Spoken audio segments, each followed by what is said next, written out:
আজকের দিবস পালন উপলক্ষে ইসলামী বিশ্ববিদ্যালয়ের এই বিভাগটি যে আয়োজন করেছে, সত্যিকার অর্থে আয়োজন অত্যন্ত গুরুত্বপূর্ণ।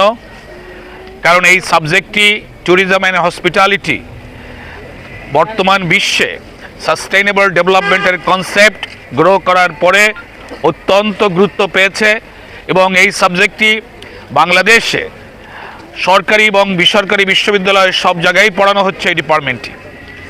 এবছরের যে ট্যুরিজম অ্যান্ড হসপিটালিটির যে থিম, সেই থিম অত্যন্ত গুরুত্বপূর্ণ।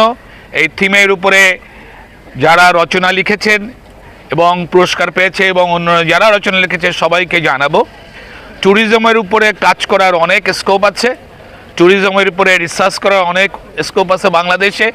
বাংলাদেশ ট্যুরিজমের দিক থেকে অনেক পিছিয়ে ছিল, কারণ ট্যুরিজমের জন্যে যে প্রশিক্ষিত জনশক্তি দরকার, যে স্কিল জনশক্তি দরকার, যারা বিদেশিকে এবং দেশীয় লোককে ট্যুরিজমের দিকে আকৃষ্ট করবে, তার অভাব ছিল।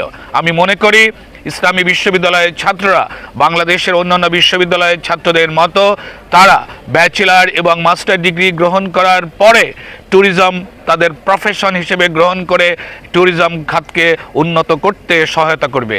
ট্যুরিজম খাত যদি উন্নত হয়, বাংলাদেশ সাস্টেইনেবল ডেভেলপমেন্টের দিকে এগিয়ে যাবে।